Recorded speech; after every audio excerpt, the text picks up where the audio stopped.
بسم الله الرحمن الرحيم.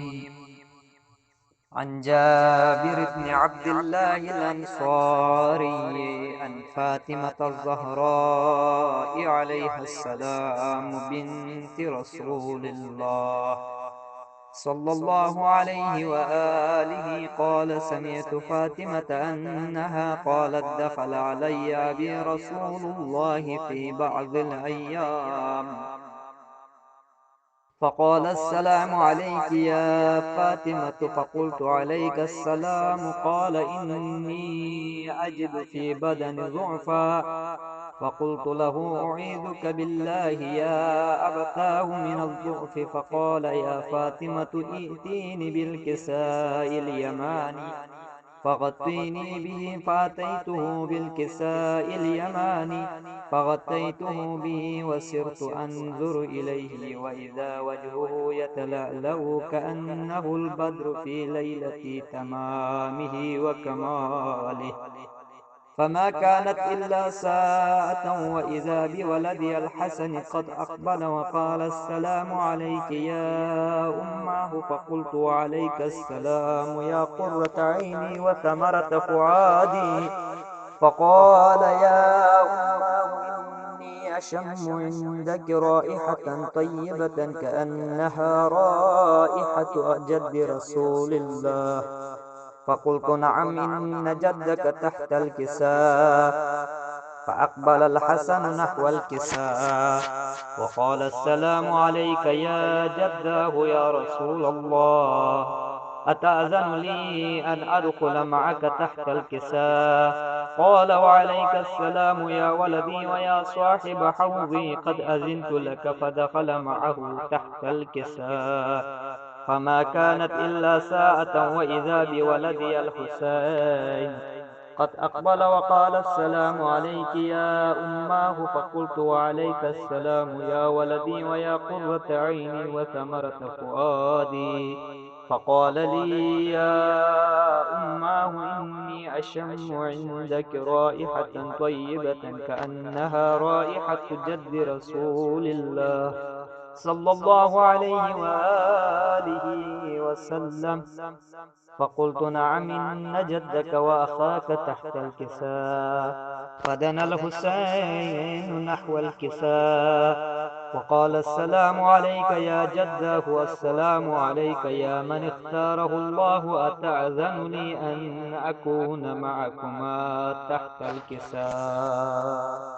فقال: وعليك السلام يا ولدي ويا شافع أمتي، قد أذنت لك. فدخل معهما تحت الكساء. فأقبل عند ذلك أبو الحسن علي بن أبي طالب وقال: السلام عليك يا بنت رسول الله. فقلت: وعليك السلام يا أبا الحسن ويا أمير المؤمنين.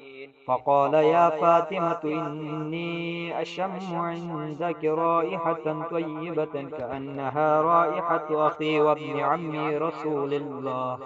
فقلت: نعم، ها هو مع ولديك تحت الكساء. فأقبل علي نحو الكساء وقال: السلام عليك يا رسول الله، أتأذن لي أن أكون معكم تحت الكساء؟ قال له: وعليك السلام يا أخي ويا وصي وخليفتي وصاحب لوائي، قد أذنت لك. فدخل علي تحت الكساء ثم أتيت نحو الكساء وقلت: السلام عليك يا أبتاه يا رسول الله، أتأذن لي أن أكون معكم تحت الكساء؟ قال: وعليك السلام يا بنتي ويا بضعتي، قد أذنت لك. فدخلت تحت الكساء. فلما اكتملنا جميعا تحت الكساء، أخذ بي رسول الله بطرفي الكساء وأومأ بيده اليمنى إلى السماء وقال: اللهم إن هؤلاء أهل بيتي وخاصتي وحامتي، لحمهم لحمي ودمهم دمي، يؤلمني ما يؤلمهم ويحزنني ما يحزنهم. أنا حرب لمن حاربهم وسلم لمن سالمهم، وعدو لمن عاداهم، ومحب لمن أحبهم. إنهم مني وأنا منهم، فاجعل صلواتك وبركاتك ورحمتك وغفرانك ورضوانك علي وعليهم، وأذهب عنهم الرجس وطهرهم تطهيرا. فقال الله عز وجل: يا ملائكتي ويا سكان سماواتي، إني ما خلقت سماء مبنية ولا أرضا مدحية ولا قمرا منيرا ولا شمسا مضيئة ولا فلكا يدور ولا بحرا يجري ولا فلكا يسري إلا في محبة هؤلاء الخمسة الذين هم تحت الكساء. فقال الأمين جبرائيل: يا ربي ومن تحت الكساء؟ فقال عز وجل: هم أهل بيت النبوة ومعدن الرسالة، هم فاطمة وأبوها وبعلها وبنوها. فقال جبرائيل: يا ربي أتأذن لي أن أهبط إلى الأرض لأكون معهم سادسا؟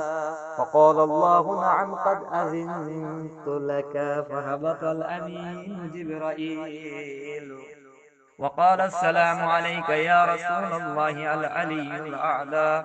يقرأك السلام ويخصك بالتحية والإكرام، ويقول لك: وعزتي وجلالي إني ما خلقت سماء مبنية ولا أرضا مدحية ولا قمرا منيرا ولا شمسا مضيئة ولا فلكا يدور ولا بحرا يجري ولا فلكا يسري إلا لأجلكم ومحبتكم، وقد أذن لي أن أدخل معكم، فهل تأذن لي يا رسول الله؟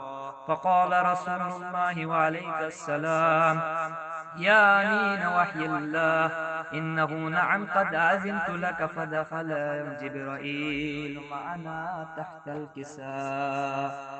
فقال لأبي: إن الله قد أوحى إليكم يقول: إنما يريد الله ليذهب عنكم الرجس أهل البيت ويطهركم تطهيرا.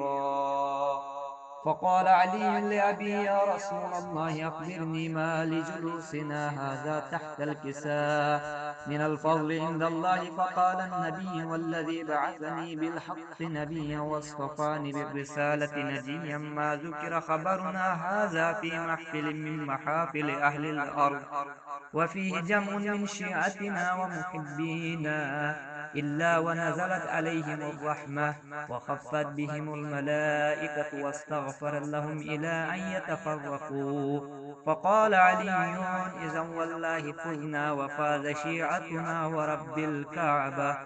فقال النبي ثانيا: يا علي، والذي بعثني بالحق نبيا واصطفاني بالرسالة نجيا، ما ذكر خبرنا هذا في محفل من محافل أهل الأرض وفيه جمع من شيعتنا ومحبينا وفيهم محموم إلا وفرج الله حمه، ولا مغموم إلا وكشف الله غمه، ولا طالب حاجة إلا وقضى الله حاجته. فقال علي: إذا والله فزنا وسعدنا، وكذلك شيعتنا فازوا وسعدوا في الدنيا والآخرة ورب الكعبة.